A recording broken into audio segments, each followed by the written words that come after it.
За Америкийн зах зээл ер нь ямар байна? Ерөнхийлөгчийн сонгуульд ер нь хэн ялах гээд байна? Хэн ясаас шалтгаалаад янз бүрийн хувьцааны үн өснө багасна тэрийг харах хэрэгтэй. Wall Street юу гэж байна? Bloomberg юу гэж утсан байна? Сүүлийн үеийн тренд ямар тренд яваад байна? Ямар хувьцаа халаад байна? Жохоо анализ хийнэ. Elon Musk юу гэж хэлсэн бэ? Elon Musk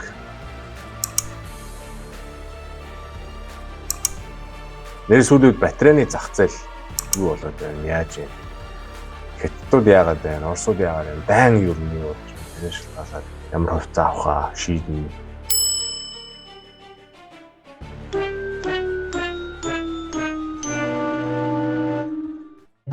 Welcome back. Хөрөнгө оруулагч Тэмүүлэн байна. MoneyWise Master Channel тавтай байвал ингээд та бүхэндээ өнөөдрийн видеогоор би өөрийнхөө хөрөнгө оруулалтыг танилцуулъя гэж бодлоо. Ингээд let's do it.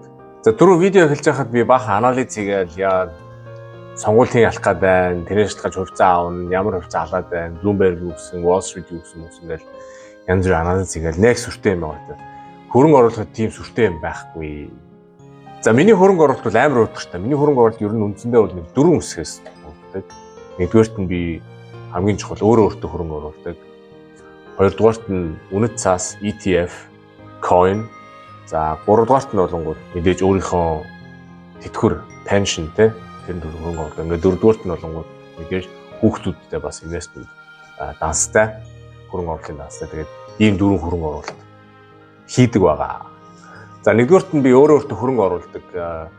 Тэгээд тэр нь яаж хөрөнгө оруулалт юм гэхээр ер нь юмыг аюу сонирч зангаар ингээд харах тэ. Ер нь өөрөө аюу тийм өсвөлэн байлгах тэ. Юмыг мэдж авахыг тэгээ эрмэлзэх, мэдхгүй юм а мэдж авах, ном унших, подкаст үзэх. Тэгэд би өөрөө IT мэргэжилтэй. Тэгээд мэдээж мэргэжлийнхаа дагуу мэргэжлийн тийм сургалт, курс, янз бүрийн тиймэрхүү юм дандаа хийдэг. Тэгээд тэрэндээ мөнгө зарцуулах дуртай. Мэдээж нэг ном таалагдсан байлаа гэхэд би тэр номыг хэдэн төгрөг гэж юм одоо тэ хэдэн франк хэдэн доллар гэж юм хамаагүй шууд авна.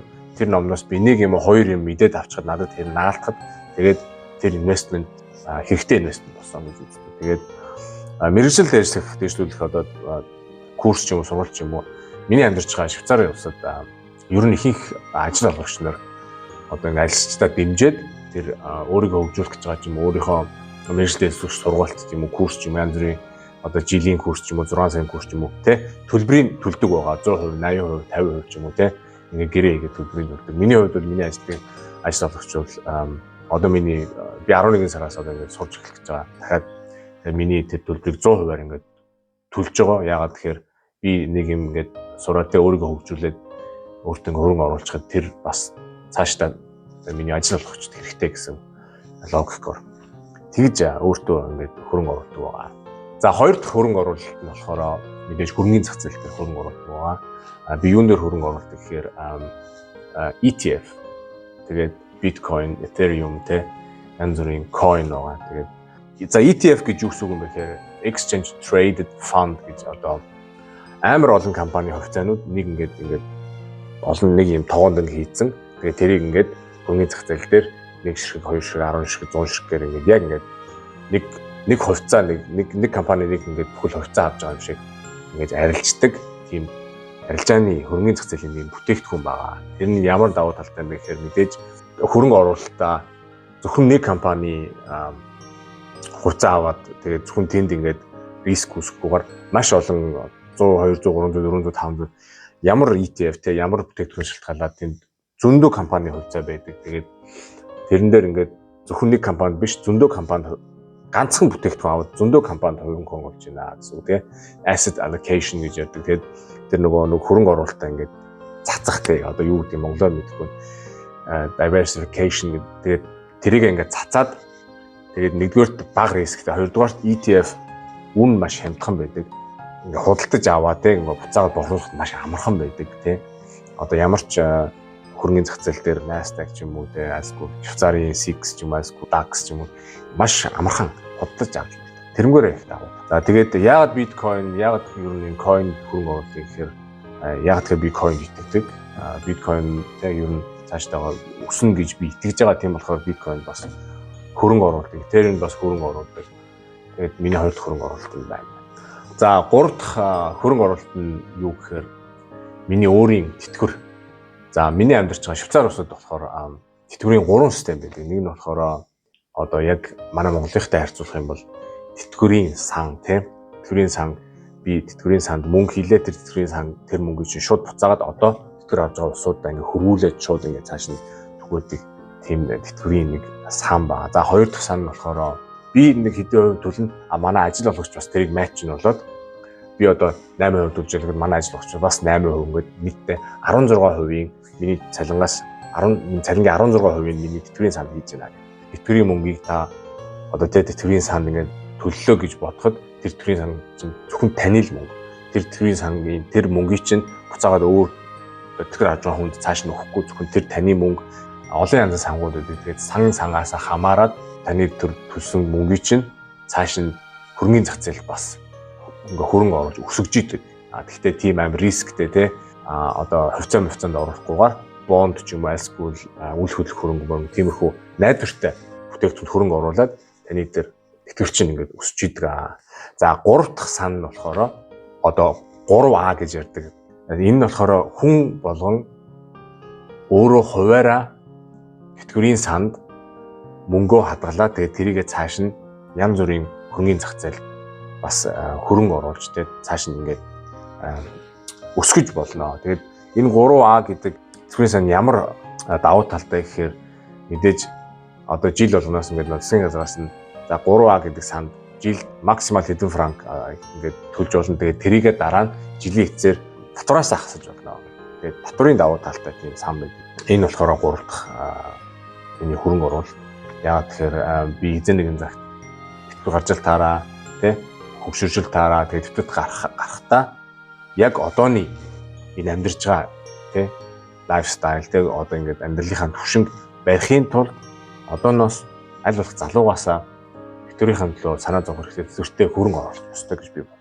За 4 дахь хөрөнгө оруулалт нь болохоор манай эхнэр хэтэрийн одоо хүүхдүүдийн төлөө хийж байгаа хөрөнгө оруулалт. Тэр нь юу гэхээр манай 2 хүүхэдтэй хоёуланд нь тий хөрөнгө оруулалтын аккаунт нээсэн. Тэгээд тэрэндээ ингээд цар болгон тодорхой хэмжээний мөнгө хийж идэг. Тэгээд тэр тодорхой хэмжээний тэр хийсэн мөнгө нь цаашаа автоматар бидний өөрсдийн сонгосон хөрөнгө оруулалтын багц худалдаж авдаг. Хөрөнгө оруулалтын ямар нэгэн бүтээгдэхүүн худалдаж аваад тэгээд тэр нөгөө нэг хөрөнгөний зах зээлээ дагаад өсдөг юм уу асгүй урууддаг юм уу. Тэгээд энэ нь хамгийн гол нь ямар ач холбогдолтой гэхээр урт хугацааны хөрөнгө оруулалт хийхийн тулд хамгийн чухал юм нь те цаг хугацаа байдаг. Тийм учраас хүүхдүүдтэй одооноос эхэлж те одоо бага дээр насан турш байгаа дээр нь эхэлж хөрөнгө оруулаад эхэлчих юм бол насан туршид тэрнээс цаашаага 20-30 жил ингээд цааш хөрөнгө оруулаад явах юм бол дараа өмнөний асуудал дээр санхүүгийн асуудал дээр үнэхээр санаа зовох юм байхгүй.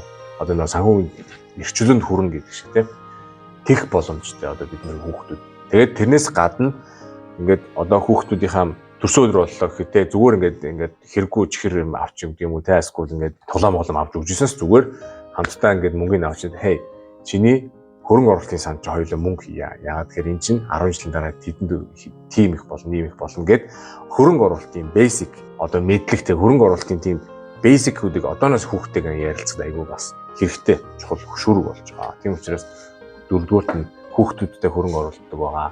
Хүүхдүүдийнхаа ирээдүйн төлөө тийм санхүүгийнх нь ирээдүйн төлөө санхүүгийнх нь мэдлэг, санхүүгийнх нь боловсролд бас хөрөнгө оруулж байгаа гэсэн үг юм. За ингээд энэ дөрөв миний хөрөнгө оруулалтууд нэг амар тийм ингээл тэр хувьцаа яаж ин Elon Musk юу гэж ин яаж ин өдөр болго ингээл хараад одоо тий янз бүрийн хөрөнгөний зах зээлээр ингээл ороод янз бүрийн дүн шинжилгээ хийгээл ингээл компаниудыг судлаад тийм юм байхгүй. Ерөөсөө ингээл болоо. ETF авлаа, coin-ууд авлаа, тэтгэврийн санд мөнгөө хийлээ сар болгон өөртөө хөрөнгө орууллаа, хүүхдүүдэд хөрөнгө орууллаа. За тэгэл болоо. Keep it simple. Тэгэл болоо. За би юунд хөрөнгө оруулдаг вэ гэхээр компаниудын хувьцаа одоо жишээлбэл монголоор ярих юм бол Апу компани зөвхөн Апу компани хувьцааг би 1000 ширхэг авч ирдэг. Бүх хөрөнгөө тийш ингээ оруулсан. Маш аюултай, маш эрсдэлтэй. Хэрвээ Апу компани нуугаар ярьлаа гэхэд тэр компани дампуурлаа гэхэд мөнгө байхгүй. Тэр компани үнцэн унлаа гэхэд мөнгө байхгүй. Ягаад тэгэхээр ганцхан компани юунд орсон учраас. За хоёрдугаарт нь болонгой үл хөдлөх хөрөнгөнд би хөрөнгө оруулдаг. Би өөр ингэсэн байр байхгүй, янз бүрийн байр аваад худалдаж ингэдэг. За гуравдугаарт нь болонгой би өөрөө ойлгохгүй, мэдэхгүй ямар нэгэн бизнес ч юм уу те тийм юм бэ хөрөнгө оруулалт. За ингээ та бүхэндээ би өөрийнхөө те амар уйтгартай хөрөнгө оруулалтын талаар ингээ ярьж өглөө бас танаас үлгэрч авч тэ хөрөнгө оруулаарай, inspiration авч тэ хөрөнгө оруулаарай. Би яа тэгэхээр хүн за чи тийм хөрөнгө ав, одоо чи тийм юм хий, одоо ийм юм хий, энэ компани хөрөнгө оруул гэж хэлэхгүй. Яагаад хүн болгон өөр, хүн болгоны мөнгөний хандлага нь өөр байдаг.